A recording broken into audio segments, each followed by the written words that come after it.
Welcome to the So You Missed Church podcast. We are happy to have you here with us today. Happy Monday to you. This is Clint Daly, and I'm hoping that maybe if you went to church this week, you got something out of it. But if you missed church this week, maybe you couldn't go, or maybe you just didn't go, and maybe you didn't even miss it that much, that we can still help you get your week started in a positive way. A very rich man, after 50 years of marriage, sat in an elegant restaurant with his wife and said, 50 years ago, we had a tiny house. We had an old car that barely ran. We slept on an old futon. We watched a small black and white TV, but every night, I came home to a beautiful 21-year-old woman. Now, I have a huge expensive house. We have multiple expensive cars, a huge bed in a luxurious bedroom, and a widescreen color TV. But now, when I go make multi-million-dollar deals at work, I fly home on my private jet, and who greets me but a 71-year-old woman? And to be honest, I'm really starting to doubt our marriage.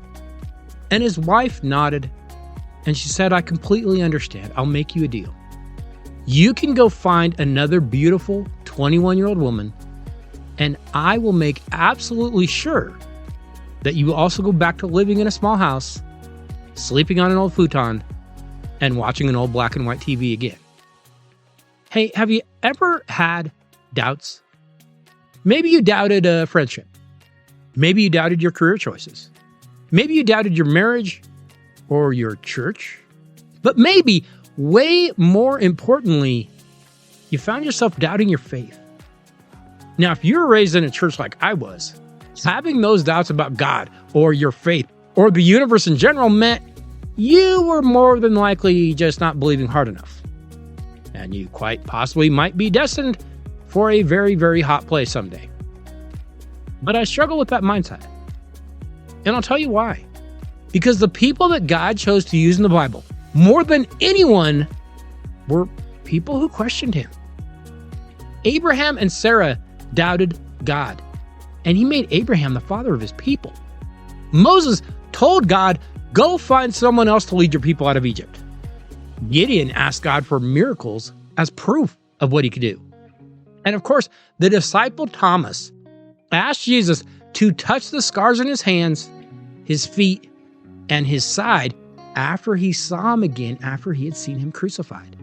And we all kind of throw shade at Thomas like we wouldn't do the exact same thing, right? But there was someone else that doubted Jesus.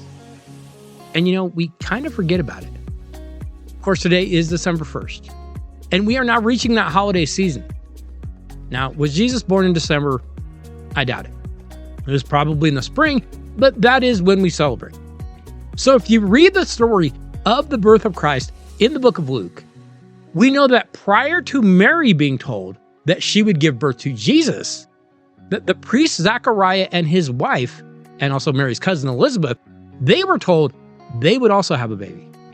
They were to name him John, and he would foretell the coming of Jesus. Of course, John would grow up to be John the Baptist, a kind of wild guy who spoke of the coming Messiah, and he didn't care if you liked what he said or if you didn't.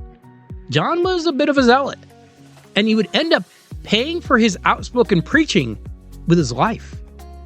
But John baptized Jesus, and he told everyone he is the Messiah that we've all been waiting for. John never had any doubts, right? He met Jesus. He baptized Jesus.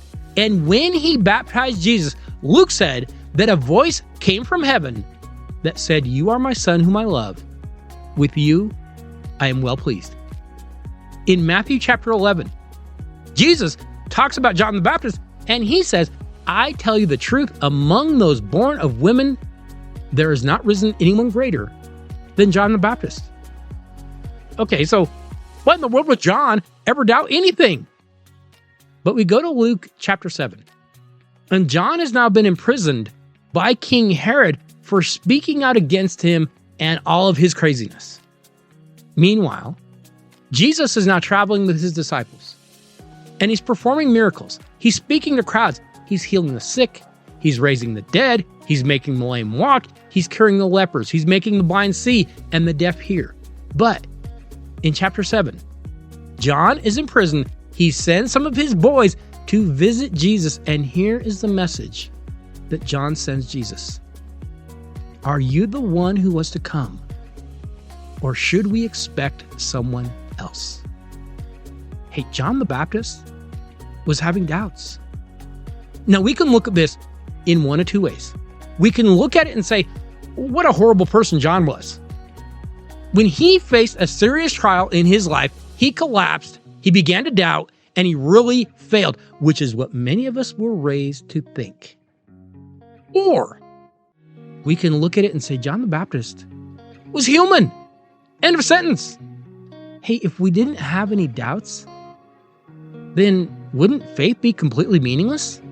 Having doubts and still choosing to believe is quite literally the definition of true faith. You want to question God? Go ahead. Ask him your questions in prayer. Study his word. Listen to his teachings. That is the experience of true faith. God doesn't discourage that. In fact, he encourages it, as shown in multiple examples from multiple people in the Bible. There's nothing wrong with doubting it.